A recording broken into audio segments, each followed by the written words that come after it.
함께하고 계십니다.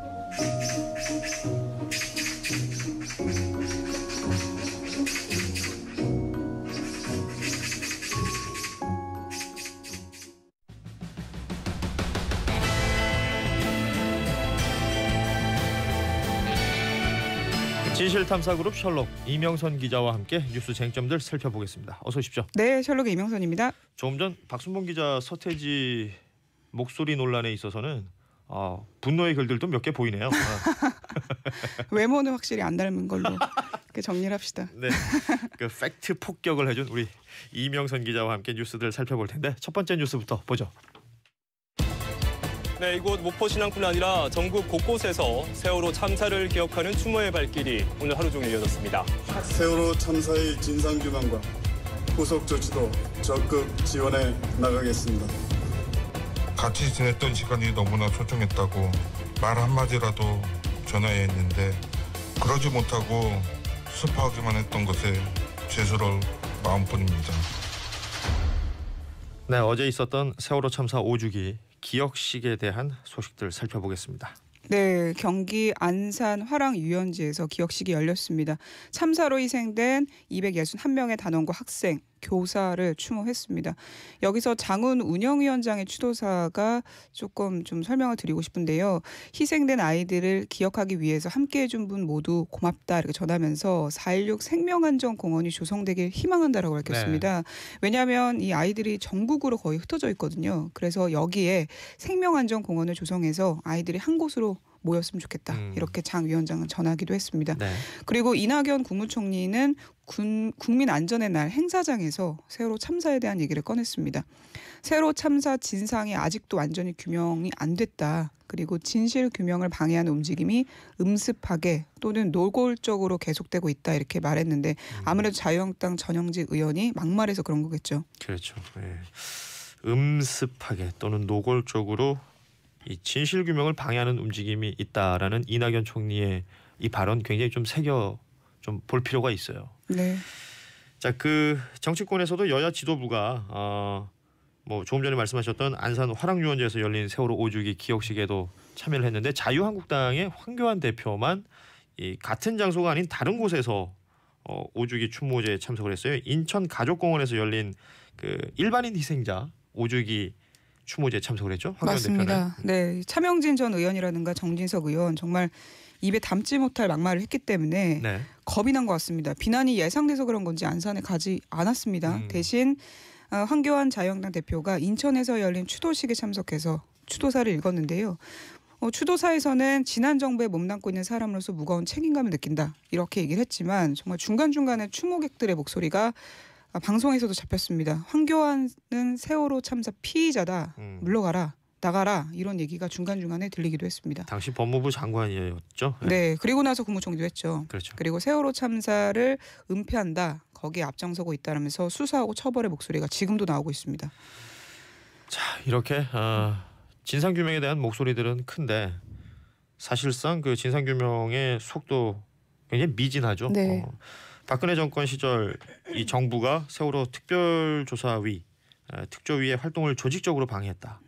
또 그리고 참사 당일에 박근혜 전 대통령의 행적, 뭐 우리 흔히 말하는 그 7시간의 비밀 어떻게 숨기려 했는지에 대한 법정 공방 계속해서 진행이 되고 있습니다. 네, 어제 생존 학생도 막 그렇게 얘기했었죠. 자기가 나이가 50이 돼서야 그럼 7시간의 비밀을 아는 것이냐. 너무 암담하다 이런 얘기 했었는데요. 사실 진실규명 정말 미진하게 진행되고 있습니다. 세월호 특조위 규모를 축소하고 공모하고 뭐 특정한 건을 상정하지 못하도록 방해한 혐의로 재판이 서울 동부지법에서 진행 중인데요. 뭐 네. 조윤선 전 청와대 정무수석, 이병기 전 대통령 비서실장, 안종범 전 청와대 경제수석이 기소돼서 재판 중입니다. 계속해서 지시한 기억이 없다. 시간이 지나서 기억나지 않는다. 이렇게 주장을 하고 있습니다. 네. 뭐 개인적으로는 이병기 전 실장이 그날 자기는 대통령 독대한 적 없다. 뭐 이런 얘기를 하기도 했었는데 참 이해가 되지 않았습니다. 그것만으로도 당시 청와대 분위기가 좀 감지가 되죠. 이렇게 큰 참사가 벌어졌는데 소위 말하는 그 컨트롤 타워 네. 청와대에서 서로가 서로 어디 있었는지 모르겠다는 얘기 아니에요? 맞습니다. 네. 그리고 서울중앙지법에서는 김기춘 전 대통령실장, 비서실장이 재판을 받고 있습니다. 세월호 참사 당일에 박근혜 전 대통령에게 최초 보고한 시간을 허위로 작성해서 국회에 제출한 혐의로 재판을 받는 중인데 역시 그 부인하고 있습니다. 허위라고 인식한 적 없다라는 취지로 항변 중입니다. 그러니까 그 사실관계를 틀린 것은 인정하지만 이걸 내가 일부러 이렇게 잘못 쓴 건 아니다. 몰랐다. 몰랐다 이 얘기를 하고 있는 거죠. 뭐 다소 속도가 느릴 수는 있습니다만 이 진상 규명은 반드시 이루어져야 될 것 같고 그렇기 위해서 여러 사람들이 지금 아주 힘겹지만 한 발씩 앞으로 가고 있는 것이죠. 네. 예. 어제 그 세월호 선장 승객들보다 자신이 먼저 그 피신하면서 큰 분노를 샀던 이준석 씨 옥중 편지가 공개됐어요. 네, 이 장헌건 서정교회 목사님이라고요. 지금은 팽목 기억 공간 조성을 위해서 활동을 하고 계시는데 네. 이 목사님이 계속해서 이준석 씨하고 좀 접촉을 하려고 노력했었거든요. 근데 거기서 어렵게 받은 서신 일부를 공개했습니다. 지난해 11월에 받은 거라고 합니다. 네.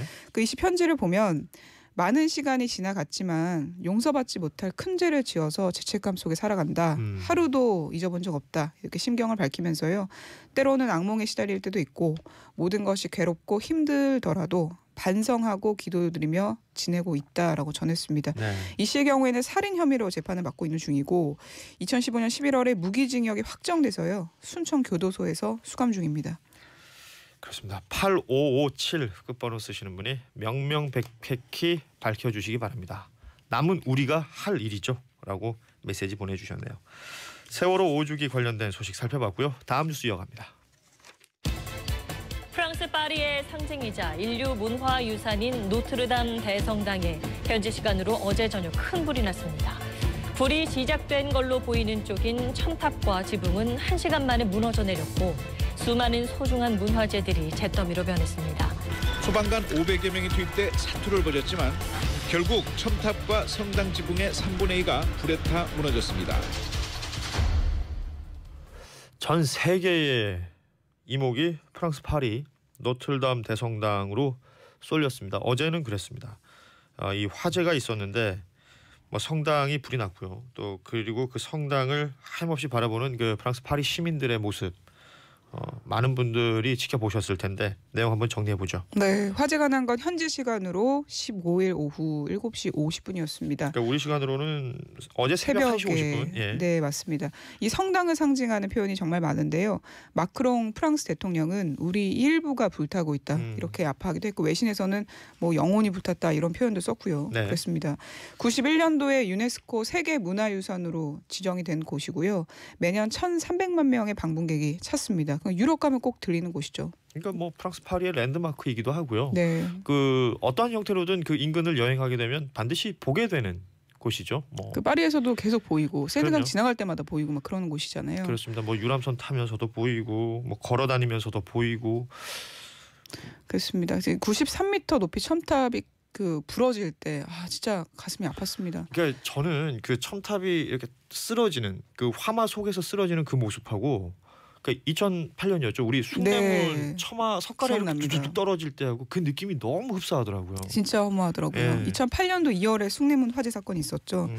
저희 그때 거의 잠을 못 자면서 보지 않았습니까? 정말 그 생각이 들었습니다. 저는 이때 기억해요. 그 제가 지방 갔다가 이제 KTX 타고 서울역에 딱 도착을 했는데 소방차가 엄청 많은 거예요 아침에. 네, 그러니까 저는 화재 소식을 전혀 모르다가 현장에서 본 거죠. 그 충격이 진짜 말로 할 수가 없었습니다. 그때도 많은 시민들이 그럼요. 밤새 눈물 흘리는 분도 기도하고 많았었거든요. 그랬잖아요. 예. 여기도 마찬가지였습니다. 또 우리 문화재청이 그래서 긴장을 했는데요. 혹시나 모를 비슷한 상황을 좀 대비하기 위해서 고궁, 뭐 종묘, 조선왕릉 소방시설 점검하기로 했습니다. 자, 파리 노틀담 대성당 이 화재 원인이 아직 나오지는 않았죠? 네, 실화 가능성을 높게 보고 있습니다. 그러니까 보수 공사를 하고 있었기 때문에 뭐 실수로 화재가 난 것으로 보고 있고 네. 대규모 보수 공사와 화재가 관련이 있을 것이다. 이렇게 예상을 하고 있는데요. 특히나 그 높은 곳을 공사하려면 비계를 썼잖아요. 그렇죠. 뭐 임시로 설치한 장치물 같은 거죠. 어제도 계속 나왔죠. 예, 비계라고 하는데 그 사실 방송 용어는 아닙니다만 그 현장에서나 일반인들이 얘기할 때 아시바라고 표현 많이 해요. 이거. 예. 그런 게 아마 좀 화재 원인이 됐을 것이다. 그렇게 좀 경찰은 보고 있습니다. 그렇습니다. 인명 피해는 다행히 없었습니다. 네. 하지만 그 뭐 유물이나 유적들이 걱정이 많이 됐었는데 유물들 상황은 어떻대요? 상당량 회수했습니다. 인간띠가 마련이 돼서 하나하나 옮겼었잖아요. 그 안내 이달고 파리 시장이 트위터에 이 회수된 유물들 상황을 올리기도 했습니다. 대표적인 성유물이기도 한 그 예수 그리스도가 십자가형을 처했을 때 썼다고 알려진 가시 면류관 다행히 안전한 곳으로 옮겨졌고요. 네. 그다음에 루이 9세 튜닉도 안전한 곳으로 옮겨졌다고 파리 시장은 밝혔습니다. 네. 근데 문제는 스테인글라스입니다. 이게 좀 세 곳으로 흩어져 있는데 북쪽에 있는 그 스테인글라스는 조금 안전한 것으로 전해지고 있지만 나머지 두 곳은 아마 불탔을 것이다, 깨졌을 것이다 이렇게 추정되고 있습니다. 그러니까 노틀담 대성당이 상징 같은 거죠. 네. 그 겉에서 봤을 때 아주 화려하게 장미 모양으로 이렇게 펼쳐져 있는 창 그리고 그 스테인드 글라스를 얘기하는 건데 정말 안타까운 일입니다. 외신들은 어떤 반응들을 내놓고 있습니까? 어제 정말 하루 종일 계속 이 장면이 나왔습니다. 네. 유튜브도 마찬가지였는데요. 월스트리트 저널, 뉴욕타임즈는 안타까움을 전하면서 현장 분위기를 계속 중계했고요. 영국 가디언은 이 얘기를 집중했습니다. 군중 속에서 어떤 사람은 울고 있었고 어떤 사람은 찬송가를 부르기 시작했다 했는데 저도 이 장면이 가장 뭉클했습니다. 뭉클하죠. 얼마나 간절했으면 그렇죠. 찬송가를 불렀을까라는 생각이 들더라고요. 예. 그리고 우리 천주교 서울대교구 교구장 염수정 추기경도 말씀을 덧붙였습니다. 노트르담 대성당은 프랑스뿐만 아니라 전 세계적으로 그리스도교의 상징이다. 그리고 종교적 역사적으로도 그 중요성이 크기 때문에 너무 큰 비극이 아닐 수 없다라고 전했습니다. 그렇습니다. 비극이라는 말이 아주 정확할 것 같습니다. 사실 뭐 프랑스 국민들의 비극이기도 하겠습니다만 어찌 보면 인류의 비극일 수도 있는 큰 문화재의 소실의 현장 이야기였습니다. 너틀담 대성당 화재 소식이었고요. 다음 뉴스 이어갑니다. 마약 투약 혐의를 받는 연예인 박유천 씨에 대해 경찰이 오늘 전격 압수수색을 벌였습니다. 어떤 내용 확보하신 건가요? 어떤 내용 확보하셨나요? 또 마약 검사에 필요한 박 씨의 모발과 소변도 채취했습니다. 간이 검사에서 음성 판정이 나왔지만 경찰은 정밀 검사를 위해 증거물을 국립과학수사연구원으로 보냈습니다. 어제 갑자기 속보가 전해지더라고요. 박유천 씨 자택을 압수수색하고 있다. 경찰이 압수수색한다는 얘기가 있었는데 그러니까 자택, 차량, 휴대전화 이렇게 네. 압수수색한 거죠? 그렇습니다. 그 남양유 창업주 외손녀 황하나 씨가 박 씨랑 같이 투약했다 뭐 이렇게 얘기를 했거든요. 경찰은 황하나 씨로부터 박 씨와 함께 올해 초에 2차례 정도 마약을 투약했다 이런 진술을 확보한 후에 관련 수사를 벌여왔는데 어제 압수수색했습니다. 네. 참고로 말씀드리면 박유천 씨는 2017년 4월에 황 씨와 결혼하기로 했다가 파혼했죠. 그렇죠. 다음에 결별했습니다. 논란이 커지니까 그때 박 씨가 지난주에 기자회견을 자처하기도 했습니다. 네. 난 결코 마약한 적이 없다. 네. 이렇게 의혹을 부인했는데 어쨌든 경찰이 압수수색까지 한 거잖아요. 그러니까 황 씨 진술에 어느 정도 신빙성이 있다고 판단하고 있는 겁니다. 오후에는 황하나 씨 서울 한남동 오피스텔도 압수수색했습니다. 그 증거를 찾겠다라는 것일 텐데, 근데 박유천 씨 같은 경우에는 그 마약 간이 시약 검사를 했을 때는 음성이 나왔어요. 네, 이게 간이 검사에서 음성 나온다고 해서 마약한 적 없다 이런 뜻이 아니거든요. 네네. 왜냐하면 최근에 마약한 적 없다는 뜻이지 과거에 한 적 없다 이건 아닙니다. 통상 마약 간이 검사로는 일주일 이내에 마약을 투약한 것만 잡아낼 수 있습니다. 네. 네. 그래서 경찰은 모발하고 소변을 채취해서 국가수에 감정 의뢰했고요. 결과가 나올 때까지 3주가 걸립니다. 이게 황하나 씨의 주장대로라면, 그러니까 박유천 씨가 마약을 권유했다라는 네. 게 되는 거고, 박유천 씨는 뭐 자발적으로 기자회견 열어서 난 결코 마약한 적이 없다. 네, 이게 자신의 어떤 연예인 생명을 건 거잖아요. 그렇죠. 이게 진실 공방이 되는 거예요. 이렇게 되면. 네, 맞습니다. 아까도 말씀드렸지만 그래도 경찰이 박유천 씨에 대한 압수수색을 한 거잖아요. 그렇죠. 그러니까 박유천 씨하고 황 씨가 마약 투약했다 이렇게 보고 있는 겁니다. 그리고 경찰에 따르면 황 씨 진술하고 그 박 씨 휴대전화를 좀 뒤져보니까 네. 그날 마약을 한 날로 보이는 날에 박 씨 동선하고 대부분 일치한다고 해요. 박유천 씨의 동선과. 네, 그러니까 황 씨 진술에 신빙성이 높다라고 보고 있는 거죠. 결국 진실 공방으로 이어질 수 있습니다. 네, 경찰 수사를 결론할 전망입니다. 그렇죠. 이게 수사 결과를 끝까지 봐야 되겠습니다만 지금까지는 그 서로의 말만 있는 것이니까 진실 공방이 펼쳐지고 있는 상황이다. 이렇게 정리가 될 것 같습니다. 자, 다음 소식은 금호 아시아나 관련된 이야기 좀 나눠보도록 하죠. 금호 아시아나 그룹의 주채권은행이죠. 산업은행이 아시아나항공 매각 절차에 대한 그 입을 열었습니다. 네. 이동걸 산업은행 회장이 기자회견을 자처해서 기자들을 불렀습니다. 네. 그러면서 이 회사 좋은 회사다 이렇게 셀링을 하시더라고요. 아시아나 항공 매각 절차는 최소한 6개월가량 걸린 거다. 그리고 아시아나 항공, 에어부산, 에어서울 자회사를 다 통으로 매각하는 형태가 바람직하다. 아하. 이런 말도 덧붙였습니다. 그리고 인수자금이 시중에 거론된 만큼 많지 않다라는 말도 했습니다. 뭐 일각에서는 아시아나 빚이 뭐 7억 원 정도 될 것, 7조죠. 7조죠, 네, 7조. 정말 상상이 안 되는 돈인데요. 7조 추산되고 있다. 3조 7천억 원 될 수도 있다. 뭐 그런 얘기가 나오니까 네. 여기에 대해서 좀 얘기를 했는데요. 실제 드는 돈은 훨씬 적다. 3분의 1밖에 안 될 수도 있다. 뭐 이런 얘기를 했습니다. 근데 금융가에서는 1조 원 이상 자금이 필요할 거라는 전망 그리고 아니다. 2조 원까지는 그래도 달할 거다. 그런 얘기까지 동시에 나오고 있습니다. 그러니까 이게 매력적인 투자처가 될 것이다. 이렇게 이동걸 산업은행 장이 이렇게 얘기를 했다는 거잖아요. 네. 아닌 게 아니라 어제도 아시아나 주가가 계속 올랐거든요. 그렇죠. 상당히 올랐습니다. 그러니까 아시아나뿐만 아니라 지금 SK나 한화 이 아시아나를 인수할 것으로 얘기되고 있는 이 각 기업들의 우선주들도 많이 올랐어요. 네. 아무래도 아시아나가 좀 재무 상황이 많이 안 좋았었기 때문에 네. 매각을 하게 되면 재무 상황이 안정적으로 바뀔 거 아니에요. 뭐 거기에 대해서 기대하는 목소리가 많기 때문에 오른 것이다. 이렇게 그러니까 풀이하는 재무 상황만 것이었습니다. 안정적으로 가면 이 아시아나라는 그 기업은 돈을 계속해서 벌 수 있는 기업이기 때문에 네. 그 가치를 높이 평가하는 것이겠죠.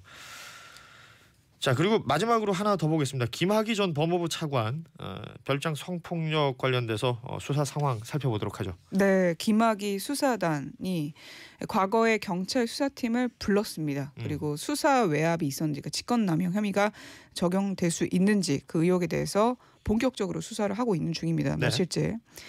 김 전 차관 사건이 청와대에 보고됐는지 이게 가장 주요한 내용이고요. 그다음에 외압은 없었는지 이거를 물은 것으로 전해지고 있습니다. 네.